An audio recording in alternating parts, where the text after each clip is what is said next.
No income tax payable up to income of 12 lakh rupees.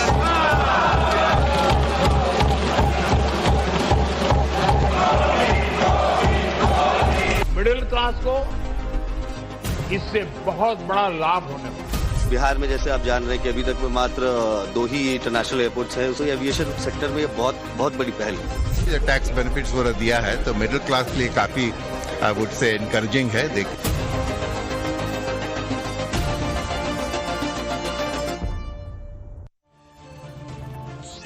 नमस्कार, मैं हूं रंजीत कुमार। मोदी 3.0 का पहला पूर्ण बजट मिडिल क्लास के लिए बहुत धमाकेदार रहा। आज वित्त मंत्री निर्मला सीतारमण जब बजट पेश करने संसद पहुंची तो किसी को अंदाजा नहीं था कि पीएम मोदी ने मिडिल क्लास की झोली भरने का फैसला कर लिया है, बल्कि उस फैसले पर मुहर लगा दी। बजट में सबसे धमाकेदार नौकरी पेशा जो लोग हैं उनको राहत मिली है, और जो मिडिल क्लास है जिनकी एक लंबे समय से मांग थी कि उन्हें टैक्सेशन में कुछ छूट मिले, उन्हें रिलीफ मिले, वो आज मांग पूरी कर दी गई। पीएम मोदी ने उन्हें इस बार उम्मीद से बल्कि ज्यादा दे दिया। मिडिल क्लास 10 लाख रुपए तक की कमाई को टैक्स फ्री करने की मांग कर रहा था, और पीएम मोदी ने उस लिमिट को एक झटके में बढ़ाकर 7 लाख से सीधे 12 लाख कर दिया। स्टैंडर्ड डिडक्शन की लिमिट भी 50,000 से बढ़ाकर 75,000 रुपए कर दी गई। यानी दोनों ही जोड़कर देखें तो 13.25 लाख रुपए यानी कि 12,75,000 रुपए तक पूरा टैक्स माफ है। यानी कि अगर आप सैलरीड क्लास हैं, आप नौकरी पेशा हैं, तो आपको 12,75,000 रुपए तक आपको कोई टैक्स नहीं देना है।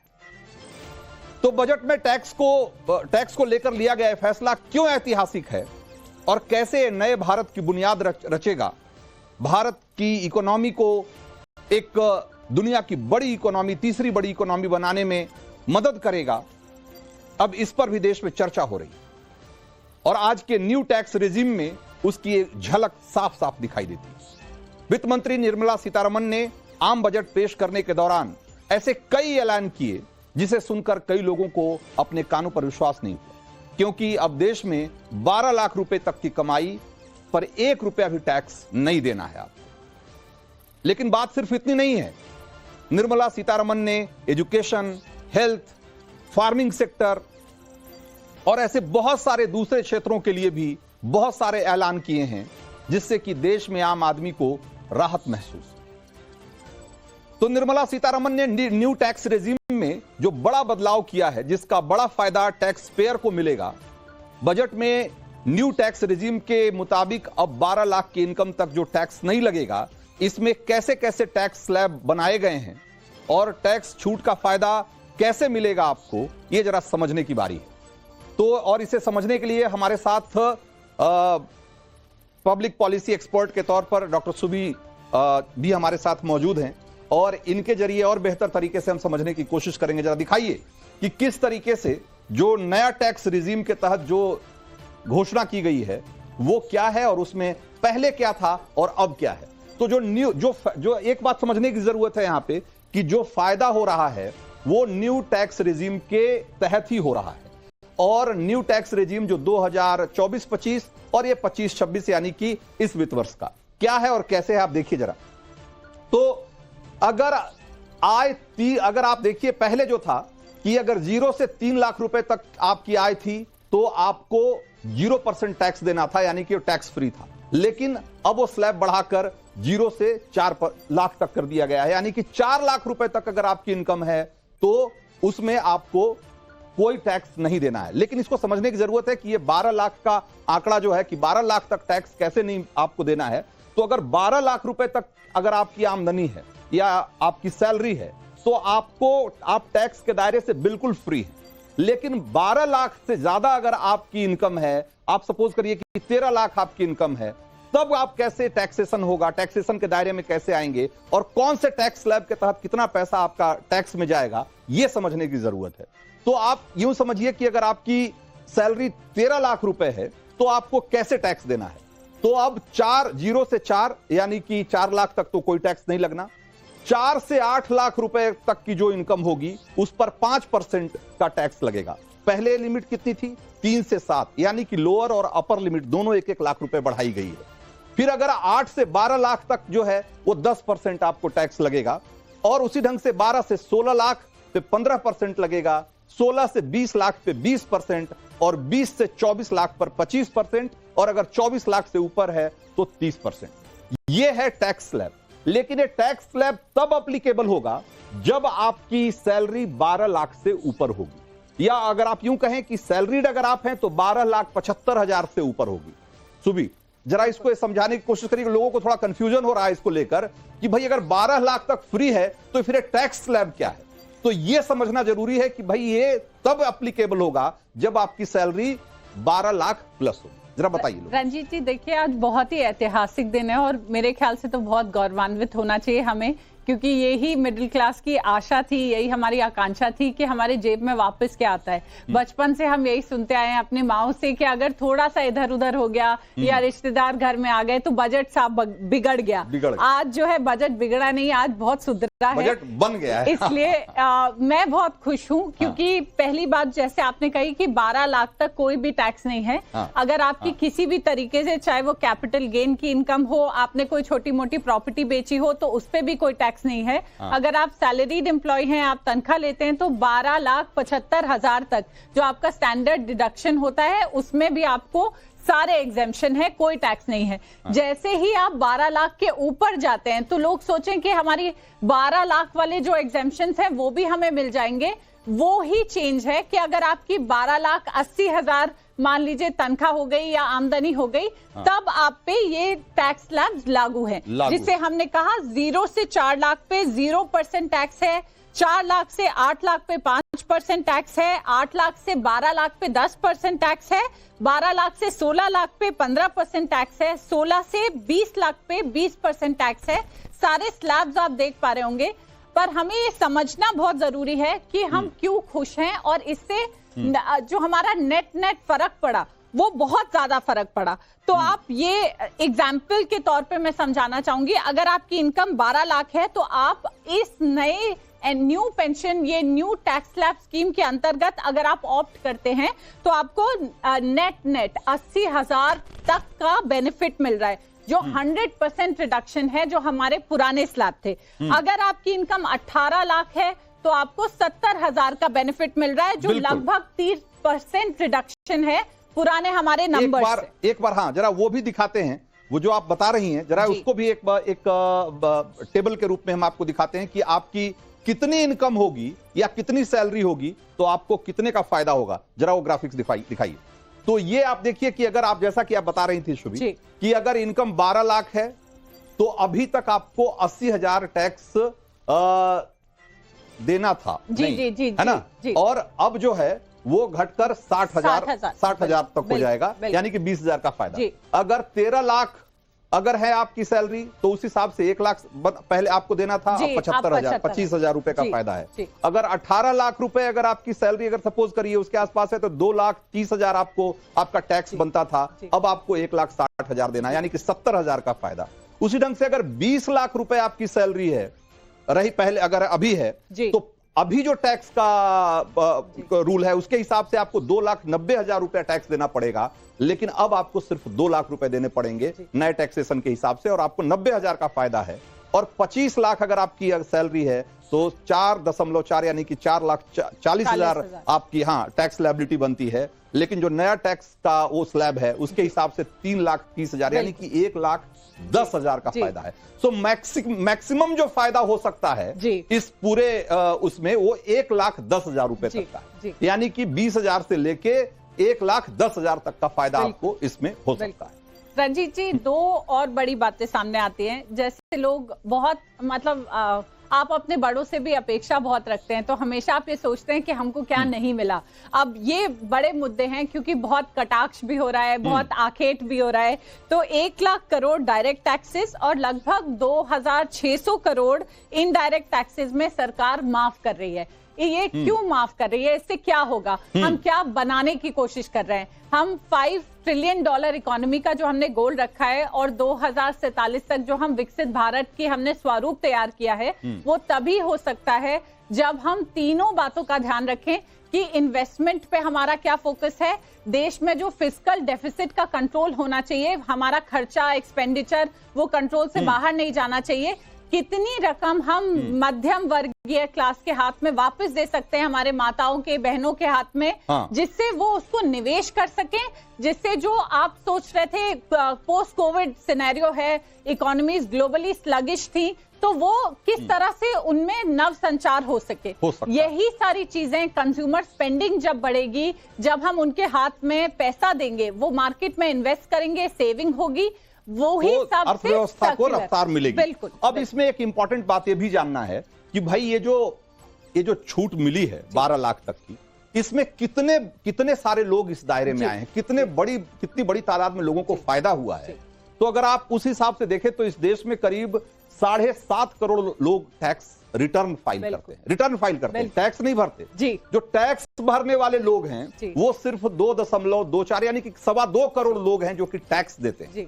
और सरकार ये कह रही है कि उसके अभी जो इन्होंने जो नया बदलाव किया है इस टैक्सेशन में, उसके हिसाब से 1 करोड़ और लोग टैक्स के दायरे से बाहर चले जाएंगे, यानी कि 2.25 करोड़ में से सिर्फ 2.25 करोड़ लोग अब टैक्स देंगे इस देश में। अब आप सोचिए कि 2.25 करोड़ लोगों में से सिर्फ 1.25 करोड़ लोग ही अब टैक्स देंगे, बाकी 1 करोड़ लोग अब टैक्स के दायरे से बाहर हो जाएंगे क्योंकि उनकी आमदनी 12 लाख से कम है जी। तो ये एक बहुत बड़ी आबादी है और इस हिसाब से आप देखें तो एक बहुत बड़े वर्ग को इससे फायदा होने वाला है।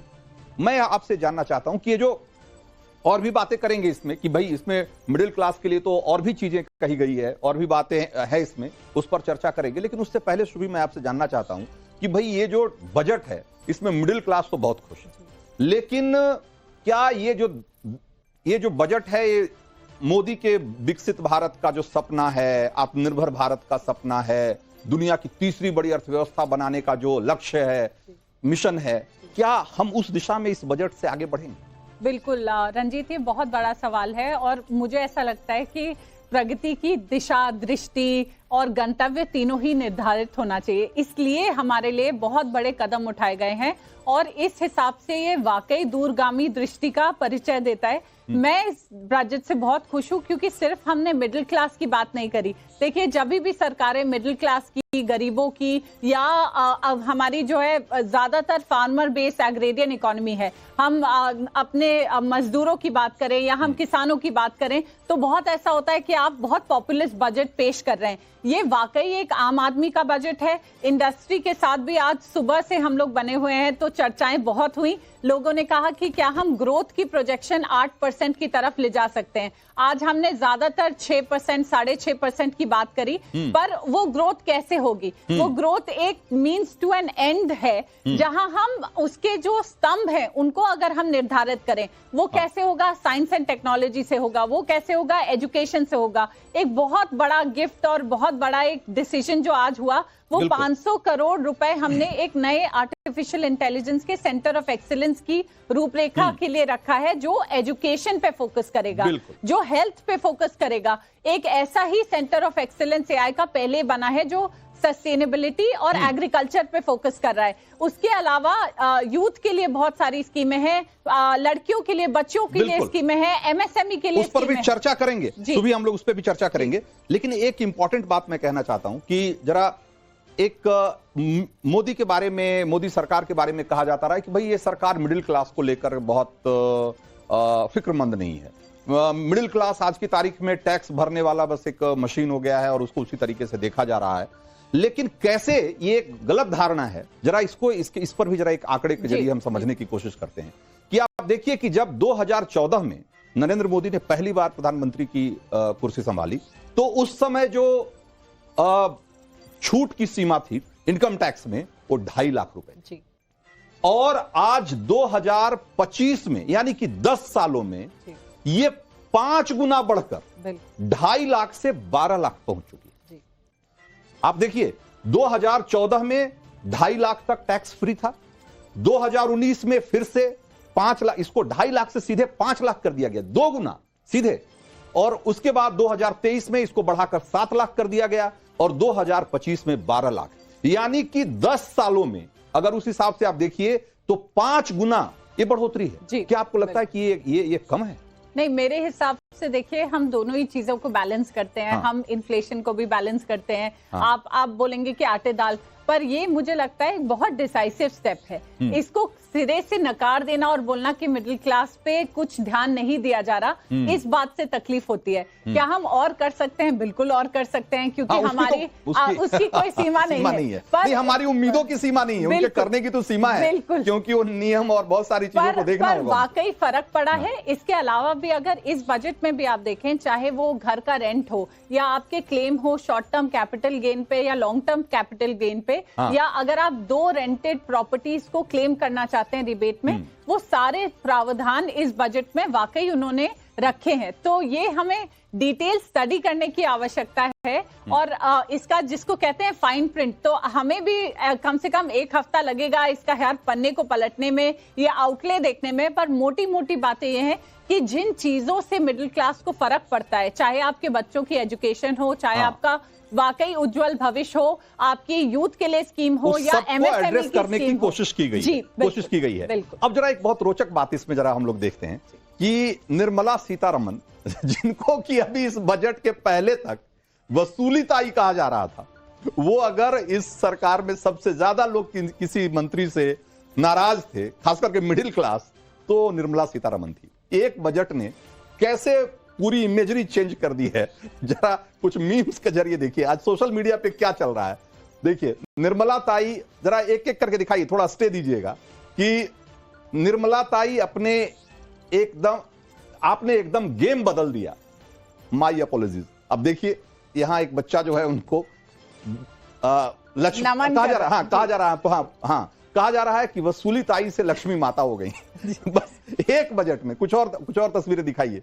इसी ढंग से बहुत सारे इंटरेस्टिंग मीम्स जो हैं वो आजकल सोशल मीडिया पे चल रहे हैं। जरा ये देखिए, ये कहा जा रहा है कि ये बहुत मजेदार है, ये कह रहे हैं कि ये वो लोग हैं जो no income tax up to 12 lakh और my friend with 13.5 lakh package. इनके चेहरे उतरे हुए हैं कि भाई 12 लाख वाले तो फ्री हैं, लेकिन 13.5 लाख वालों को 75,000 देना पड़ेगा, जो भी उनका टैक्स वो बनता है। जरा ये देखिए, तो इस तरह से बहुत रोचक चीजें चल रही है। इसको ये चलाते रहेंगे हम लोग बैकड्रॉप में, लेकिन जरा रंजीत जी, मैं इस पे ना एक बात जोड़ना चाहती हूँ। मैं निर्मला जी से मेरा सौभाग्य रहा कि आज से नहीं, मैं एलएसआर में 5 साल मैंने पढ़ाया दिल्ली यूनिवर्सिटी में।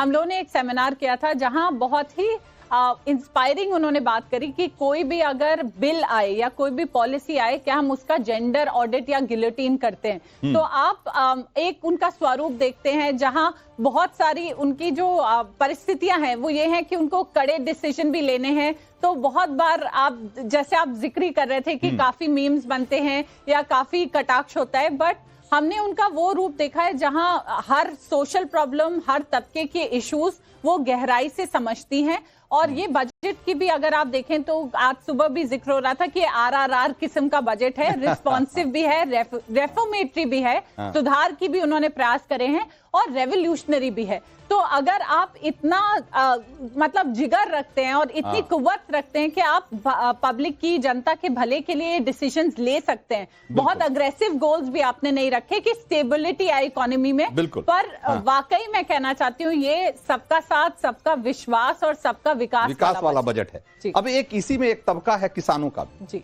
और किसानों की भी मांगे बजट दर बजट, कभी वो मांगों का सिलसिला खत्म नहीं होता और उनकी भी समस्याएं कभी खत्म नहीं होती। क्या इस बजट में किसानों के बारे में ख्याल किया गया है? क्या जो बड़े ऐलान है, जरा एक नजर में देख लेते हैं, फिर समझने की कोशिश करेंगे कि कृषि क्षेत्र को इसमें कितना फायदा हो सकता है। कि सबसे बड़ी जो बात कही गई है कि किसान क्रेडिट कार्ड की जो लिमिट है वो 3 लाख से बढ़ा करके 5 लाख कर दी गई है, जो कि एक बड़ा जंप है। और इससे कहा जा रहा है कि करीब 7.5 करोड़ किसानों को फायदा होगा। तो निश्चित रूप से किसान क्रेडिट कार्ड धारकों की बहुत बड़ी संख्या है देश में, और अगर उनकी लिमिट बढ़ाई जाती है तो उसका सीधा सीधा फायदा मिलता है, क्योंकि इसमें रियायती दर पर आपको ऋण मिल जाता है, कर्ज मिल जाता है। दूसरा, पीएम ने जो है धन्य धान्य कृषि योजना शुरू होगी, और उन्होंने कहा है कि ये 100 जिलों में इसका फायदा होगा। इसके अलावा जरा आगे दिखाइए और क्या क्या चीजें हैं। डेयरी और मछली पालन के लिए 5 लाख रुपए तक का लोन आसानी से मिल पाएगा। इसके अलावा बिहार के किसानों के लिए एक मखाना बोर्ड बनाने की बात कही गई है, खास करके मिथिलांचल के इलाके में जहां पर मखाना की खेती होती है। तो वहां पर उन किसानों को इसका बड़ा फायदा होगा। और असम के नामरूप में नया यूरिया प्लांट, पिछले दिनों यूरिया की कमी से इस देश में बहुत हाहाकार मचा रहा है और उसमें कहा जा रहा है कि ये 12.7 लाख मीट्रिक टन की क्षमता वाला ये यूरिया का प्लांट होगा। तो इस तरीके से किसानों की जो समस्याएं हैं और उनके सामने जो चैलेंजेज है उसको भी एड्रेस करने की कोशिश की गई है। क्या आपको लगता है कि और किसानों के लिए किए जाने की जरूरत है? देखिए, इस वक्त जो माहौल था वो ये है कि क्या हम समझें, मैं एक एग्रीकल्चर और फार्मर बैकग्राउंड पर पृष्ठभूमि से आती हूँ। हमारी माँ का गांव है आगरा से 80 किलोमीटर दूर। तो एक तो ये है कि अब आजकल के जो बच्चे थे जो किसानी करते थे या खेती करते थे, वो या तो बड़े एक्वापोनिक या हाइड्रोपोनिक बहुत बड़े बड़े स्तर पे किसानी कर रहे हैं, पर जो लेबर थे उस पे काम करने वाले मजदूर थे वो काफी प्रेफर करते हैं कि वो शहरों में नौकरी करें या वो पढ़ के अपने लिए और दूसरे नए आयाम ढूंढे। तो ये जितने इंटरवेंशंस या जितने आपने दखल देखे, जितनी स्कीम्स देखी, वो इस तरीके से नियोजित की गई कि क्या आपको एक्सेस टू क्रेडिट आसानी से मिल रहा है, क्या आप लोन और आसानी से ले सकते हैं, क्या फार्मर एसएमई, एमएसएमई और एंटरप्रेन्योर बन सकता है। दूसरी बात जो आपने देखी, वो जो हमें यूरिया की कमी महसूस हुई, वो आपने देखा कि हम उसके लिए प्रयास कर रहे हैं। और एक बहुत बड़ी बात है, मखाने को शायद हम लोग सब बचपन से खाते आए हैं, हर व्रत में, हर त्योहार में बनता है, पर अब ग्लोबली मखाने को मैग्नीशियम, कैल्शियम का बहुत रिच सोर्स माना जा रहा है। वो ब्रांड बिल्डिंग हो सकेगी एक मखाना बोर्ड के साथ। यही सारी चीजें अगर आप इटली या फ्रांस में देखें तो फादर सन 150 साल पुरानी हमारी छोटी दुकान है, वो हमने ब्रांड नहीं बनाई, उसको सुनियोजित तरीके से जब आप वैल्यू एडिशन करते हैं तो उससे मुझे लगता है बहुत फायदे होंगे। और मुझे लगता है अभी भी भारत कृषि प्रधान देश है, तो हम जितना करें अपने किसानों के लिए, अन्नदाताओं के लिए कम ही होगा। एक और महत्वपूर्ण चीज है, लोग कहते हैं कि अगर इस देश को, अगर विकसित भारत का सपना अगर सच करना, साकार होना है, तो ये जरूरी है कि इस देश में जो महिला वर्कफोर्स, जो महिला आबादी है, उसको एक वर्कफोर्स का हिस्सा बनाया जाए। और जब तक ये नहीं होगा तब तक हम विकसित भारत का सपना हमारे लिए सपना ही रहेगा। महिलाओं के लिए इस बजट में क्या है, जरा एक बार देखिए। इसमें खास तौर से SC ST की महिलाओं के लिए और MSME में जो काम करना चाहती हैं, सेक्टर में काम कर रही हैं, उनके लिए टर्म लोन की योजना शुरू की गई है। और इसमें कहा जा रहा है कि 2 करोड़ रुपए तक का टर्म लोन दिया जाएगा, जो कि मुझे लगता है कि किसी भी स्टार्टअप के लिए या MSME टाइप का कोई उद्योग शुरू करने के लिए एक अच्छी पर्याप्त राशि होती है। अगर पहली बार अगर कोई महिला उद्यमी बन रही है तो उनको 2 करोड़, और पहली बार में अगर 2 करोड़ का लोन मिल रहा है, 2 करोड़ तक का, तो मुझे लगता है कि एक बहुत अच्छी शुरुआत इसको कही जाएगी। और SC ST के वर्ग की महिलाओं को इसमें खास तवज्जो दी जाएगी। उसके अलावा 5 साल के लिए ये जो टर्म लोन होगा और इससे 5 लाख महिलाओं को फायदा पहुंचाने का एक लक्ष्य रखा गया है। इसके अलावा और क्या है, जरा दिखाइए महिलाओं के लिए इसमें और क्या क्या किया गया है। तो सक्षम आंगनबाड़ी और पोषण 2.0 स्कीम की शुरुआत होगी, और जो कि महिलाओं और बच्चों दोनों की सेहत और उनके बेहतरी के लिए जरूरी है। महिलाओं को वित्तीय सहायता, प्रशिक्षण और मेंटरशिप के जरिए आत्मनिर्भर बनाने की कोशिश की जाएगी।